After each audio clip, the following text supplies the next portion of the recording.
오늘은 창세기 6장을 들여다볼까 합니다. 많은 분들이 아마 대홍수 이야기로 기억하고 계실 텐데요. 근데 그 홍수가 일어나기 직전의 세상은 상상 이상입니다. 뭐랄까 거인들이 진짜 땅 위를 걸어다니고요. 신적인 존재랑 인간이 뒤섞이는 정말 판타지 소설 같은 세상이 펼쳐지거든요. 이 엄청난 이야기가 어떻게 시작돼서 왜 모든 걸 쓸어버리는 대홍수로 이어졌는지, 그리고 그 속에서 인류는 어떻게 살아남았는지 오늘 한번 같이 따라가 보겠습니다. 이야기는 땅에 사람이 엄청나게 많아지던 때를 배경으로 하고 있어요. 근데 바로 첫 구절부터가 심상치 않아요. 하나님의 아들들이 사람의 딸들의 아름다움을 보고 그들을 아내로 삼았다는 거예요. 하나님의 아들들이라니 이게 대체 누굴까요? 이걸 해석하는 시각이 크게 두 가지로 나뉘는데 둘 다 아주 흥미로워요. 하나는 말 그대로 신적인 존재, 예를 들어 타락한 천사들이 인간 세상에 개입했다는 그런 우주적인 관점이에요. 이 해석을 따르면 이 사건은 거의 송구하게 거대한 전쟁, 그 서막처럼 느껴지죠. 그러니까 하늘에서 벌어질 일이 땅으로 내려온 거군요. 그럼 다른 해석은 뭔가요? 다른 하나는 훨씬 더 현실적인 해석인데요. 하나님의 아들들을 고대의 강력한 왕이나 귀족 같은 그런 지배 계층으로 보는 거예요. 이들은 스스로를 신의 대리인이라고 하면서 막강한 권력을 휘둘렀겠죠. 이 관점에서 보면 이건 신적인 존재의 타락이 아니라 인간의 교만과 권력 남용이 부른 비극이 되는 겁니다. 힘 있는 자들이 아름다운 여성들을 그냥 마음대로 빼앗아서 아내로 삼는 아주 현실적인 사회적 타락의 모습인 거죠. 어떤 해석이든 결과는 비슷했던 것 같네요. 그 결합의 결과로 네피림이라고 불리는 거인들이 태어났다고 하잖아요. 이들을 고대의 용사들, 또 이름난 사람들이라고 묘사하는데 신과 인간의 경계가 무너지고 그 결과로 태어난 강력한 존재들이 세상을 지배하던 혼돈의 시대, 많은 문화권의 창세 신화가 바로 이런 모티프를 공유하고 있거든요. 그런데 바로 이 지점에서 신이 개입하기 시작했다고 말합니다. 더 이상의 혼돈을 그냥 둘 수 없다고 판단한 거죠. 바로 그 반응이 나오죠. 신이 내가 사람들에게 영원히 생명을 불어넣지는 않을 것이다,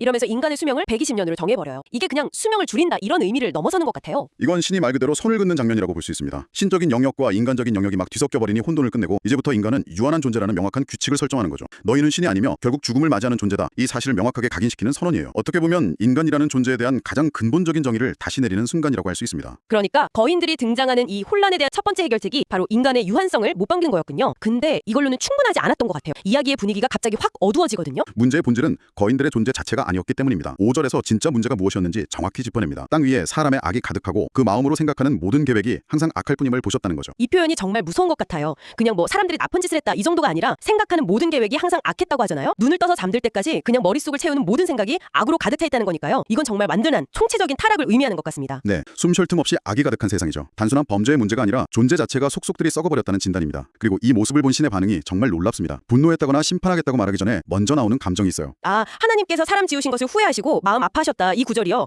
근데 잠깐만요. 아니, 전지전능한 신이 자기가 만든 걸 후회한다? 이게 좀 이상하지 않나요? 실수를 인정한다는 뜻인가요? 그게 정말 중요한 질문인데요. 여기서 후회라는 단어가 우리가 보통 생각하는 그때 그러지 말걸 하는 그런 가벼운 후회랑은 차원이 좀 다릅니다. 이건 자신의 창조물에 대한 깊은 비탄과 슬픔의 표현이에요.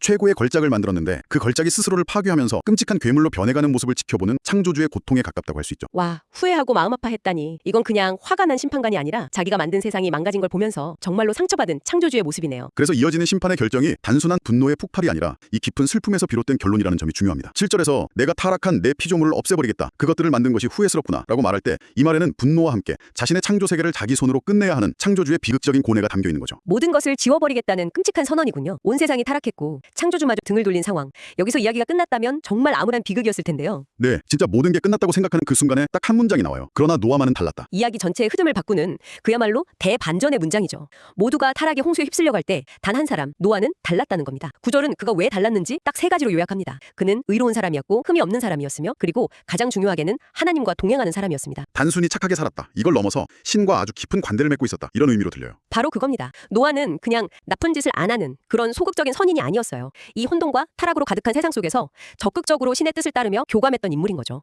그런 세상에서 혼자 의롭게 산다는 게 어떤 기분이었을까요? 아마 엄청난 고립감과 싸워야 했을 겁니다. 하지만 그의 그 의로움이 결국 인류 전체를 구할 기회가 됩니다. 신의 계획은 단순한 파괴가 아니었네요. 바로 노아를 통해 생명의 씨앗을 보존하는 계획이죠. 그리고 그 계획의 중심에 바로 방주가 있습니다. 그런데 이 방주에 대한 지시사항을 보면 정말 놀라울 정도로 디테일합니다. 이건 그냥 큰 배를 만들어라 이런 수준의 명령이 아니에요. 재료는 티크나무, 방수를 위해서는 안팎으로 역청을 칠하라고 되어 있죠. 그리고 크기, 길이가 140m, 너비가 23m, 높이가 13m라고 하는데요. 이게 어느 정도인지 감이 잘 안 오는데요. 쉽게 말해서요. 축구장보다도 한 30m는 더 길다고 보시면 되고요. 높이는 거의 5층 건물 정도예요. 와. 현대의 대형 화불선과 비교해도 결코 작지 않은 크기입니다. 이걸 고대의 기술로 그것 한 가족이 중심이 돼서 만든다고 한번 상상해 보세요. 와. 이건 한 사람의 평생을 걸어야 할지도 모르는 어마어마한 프로젝트입니다. 생각만 해도 압도적이네요.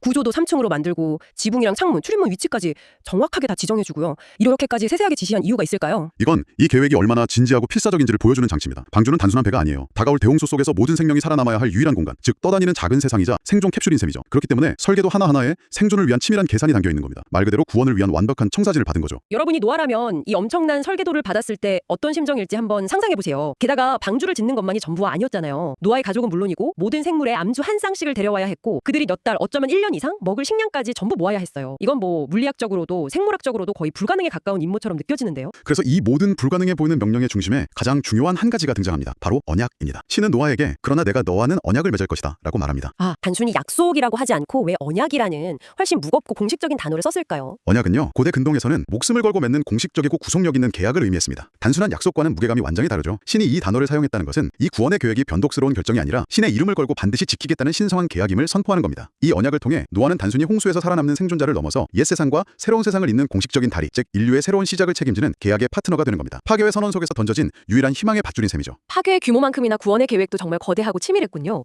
이 모든 엄청난 명령 앞에서 노아는 어떻게 반응했을까요?